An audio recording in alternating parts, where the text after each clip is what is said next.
97992022।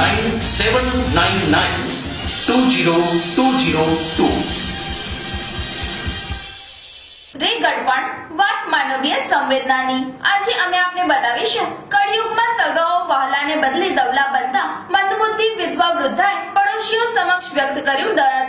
હે ભગવાન, આશરો ન મળે તો કહીને પરંતુ મોત દે। ધીરે ધીરે જીવનના અસ્ત તરફ ઢળતી આ જિંદગી વૃદ્ધા માટે દોઝખરૂપ બની રહી છે। શારદાબેન નામના આ બ્રાહ્મણ વિધવાના જીવનની કહાની આપણા સૌના હૃદયને રડાવી મૂકે તેવી છે। હાલીભુજની રામકૃષ્ણ કોલોનીમાં રહેતા આ વૃદ્ધાના પતિ અને તેના વિકલાંગ દીકરાને તો સૌ ઓળખતા હશે જ। વ્હીલચેર ઉપર મંદબુદ્ધિના પુત્રને લઈને ફરતા આત્મારામ મહારાજ મૃત્યુ પામ્યા અને આ મંદબુદ્ધિ વિધવાના ગળપણમાં દુઃખના દિવસો ઘેરા બન્યા। રામકૃષ્ણ કોલોનીમાં રહેતા આ વિધવાના પડોશીઓની વાત માનીએ તો તેમના સગાઓ વહાલા બનવાને બદલે દવલા બન્યા છે અને તેમની મિલકતને પચાવી પાડવાના સ્વાર્થમાં શારદાબેન તરફ દુર્લક્ષ સેવી રહ્યા છે। સાંભળીએ મંજુલાબેન ગોસ્વામીની વાત। મહારાજ છે ને પેલા બીમાર રહેતા હતા, એને શ્વાસની બીમારી હતી, અવારનવાર એને હોસ્પિટલ જવું પડતું હતું ને હમણાં તો બહુ સિરિયસ રહેતા હતા। ત્યારે કોઈ પૂછા નહીં। પછી એના ભાભી અહીંયાથી નીકળતા પછી અમે એની બાજુમાં જ બધા રહીએ છીએ ફરિયામાં જ। તો એના ભાભીને અમે વાત કરી, મેં તો ભાઈ આ તમારા સગા છે, તમારા દેર છે, તો એનો કાંઈ તમે હોસ્પિટલનું સારવાર કરો છો, પેલી તમારી ફરજ છે।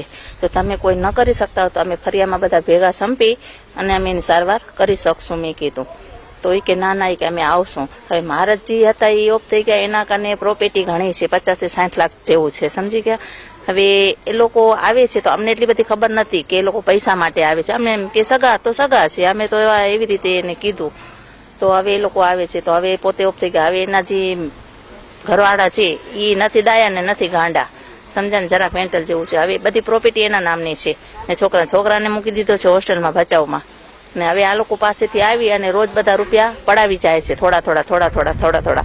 કાલે થોડું ઘણું એવું ભંગાણ ને એવું બધું હતું, એ કાંક બધા કે છે ફરિયામાં કે વેચી નાખે। હું તો કાલે ઘરે હતી ને, આખો દિવસ મારા કામથી પડી હતી। તો હવે એ લોકો મકાન પાછળ પડ્યા છે કે મકાન વેચી નાખું છે, મકાન વેચી નાખું છે। મકાન વેચી નાખશે તો આ માજી ક્યાં જશે? અને કોઈ એવી મહેરબાની કરીને કોઈ એવી સંસ્થા આવે અને આ મેડમ બેનને કોક લઈ લે અને સાચવી લે તો અમને બહુ આનંદ થશે, કારણ કે અમે હિન્દુ વેણ છીએ, અમારાથી એટલું બધું જોવાતું નથી કોઈનું દુઃખ, સમજ્યા? જો એ લોકો કોઈ આવી શકતા હોય ને કરી લે તો બહુ સારું છે, સમજ્યા ને?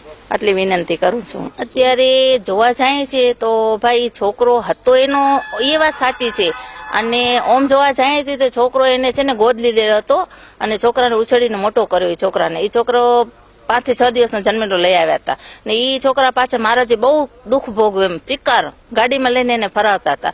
પછી છોકરો વિકલાંગ થઈ ગયો, અત્યારે છોકરો ભચાઉ હોસ્ટેલમાં નાખી આવ્યા છે, કારણ કે મહારાજ એકદમ સિરિયસ રહેતા હતા એટલે મારાથી બિચારાથી કાંઈ થતું નતું અને ઘરવાળી પણ એની એવી જ હતી એટલે એ હોસ્ટેલમાં નાખી દીધું છે। છોકરો એને ગોદ લઈને મોટો કર્યો હતો, સગા દીકરાથી વિશેષ રાખ્યો હતો એમ। જીવન આખું એ સંઘર્ષમાં ગયું અને હવે ઢળતી જિંદગીએ સુખના બદલે એ જ દુઃખના દાડાઓ યથાવત રહ્યા। આથી કેવી જિંદગી? છતી સંપત્તિએ છતાં પરિવાર અને ભગવાન સમક્ષ મોત માંગવા મજબૂર થવું પડે। જરા કલ્પના તો કરો કે મંદબુદ્ધિ હોવા છતાંય આ બ્રાહ્મણ વિધવા શારદાબેન મોત માંગવા મજબૂર બને તો એ દુઃખ અને પરિસ્થિતિ કેવા કષ્ટદાયક હશે? આ વૃદ્ધાની વ્યથાને કેમેરામાં કંડારતી વખતે હાથ કાપે અને લખતી વખતે કલમ ધ્રુજે, હૃદય વ્યથાથી ભરાઈ જાય। આવા સંજોગોમાં પડોશીઓ કોઈ સંસ્થા દેવદૂત બનીને આ બ્રાહ્મણ વૃદ્ધાની સાર સંભાળ લે એવી આશા વ્યક્ત કરી રહ્યા છે। અત્યારે એને મહિનો ખંડ થયો ભાઈ, એને મરી ગયા છે। હવે એની ઘરવાળી છે શારદાબેન કરીને, એની હાલત અત્યારે બહુ ખરાબ છે। આ લોકો એના સગા છે, ઠગી કરી પૈસા લઈ જાય ને બેંકમાંથી અને કાંઈ જમવા બમવાનું આપતા નથી। અત્યારે એની હાલત બહુ ખરાબ છે, નથી કોઈ દવા પાણી કરતા, નથી ડોસીમાં દેખતાય પણ નથી। અહીંયા રોતાવે અમારા ઘરે, પરમડી બેઠા હતા અમારા ઘરે કલાક, રાજુભાઈને ફોન કર્યો, રાજુભાઈ આયા કે જમવાનું કાંઈ ખપે છે તો કે કાંઈ નથી ખપતો। મને એ કે ગમે ત્યાં મૂકી આવો, મરવો જ છે મને। હવે એ ડોસીમાં એમ કહે છે, હવે એની કોઈ એવી સંસ્થા ગોતો કે ગમે ત્યાં એ રહી શકે એવી, કે એને ખાવા પીવાનું આપી જાય, માનો જોતવાર આવે ભલે એ મકાન લઈ જાય ને એને લોકો પૈસાનો જ મતલબ છે, એ લોકોને તો કે પૈસા જ ખપે છે, સગાવાલાને પૈસા કઢાવીને વાપરે છે ને જલસા કરે છે બસ, ને કાંઈ દેતા નથી એને। અટાણે એના સગાવાલા આ ભાઈ આવે એ પૂછા કરે કે અમે કાંઈ ખાવા પીવાનું તો કાંઈ કહે નહીં કે છે, અત્યારે પોતે બનાવીને ખાધો છે। અટાણે એને જેઠાણી આવ્યા હતા મકાનના ગ્રાહક ગોતીને કે 2.5 લાખમાં વેચવાની તૈયારી છે એ લોકોને, એટલે એ લોકોનો મતલબ જ પૈસાનો જ છે એમ, બેંકમાંથી કઢાવવા, વ્યાજ ખાવો। ડોસીમાની એ હાલત ખરાબ છે। જો હવે તમે સસ્તા ગોતો કોઈ ને એને ક્યાંક નાખી દો, કાંક માનો જોતના ટિફિન બંધાવી દો એને કે ઈ ખાતે પીતે સુખી થાય ને એની હાલત બરાબર થાય, ઈ આપણે ઈચ્છીએ છીએ, બીજો કાંઈ નથી ઈચ્છતા. માનવીય સંવેદનાનો આ કિસ્સો કચ્છ ન્યૂઝે આપ સૌ સમક્ષ અને સમાજ સમક્ષ પોતાના અખબારી ધર્મના ભાગરૂપે મૂક્યો છે. ત્યારે દુઃખના અંધકાર વચ્ચે માનવતાનો દીપક ટમટમે અને કરુણાસભર હૃદયમાં આ વૃદ્ધાનો દર્દ ઝીલાય એવી આશા.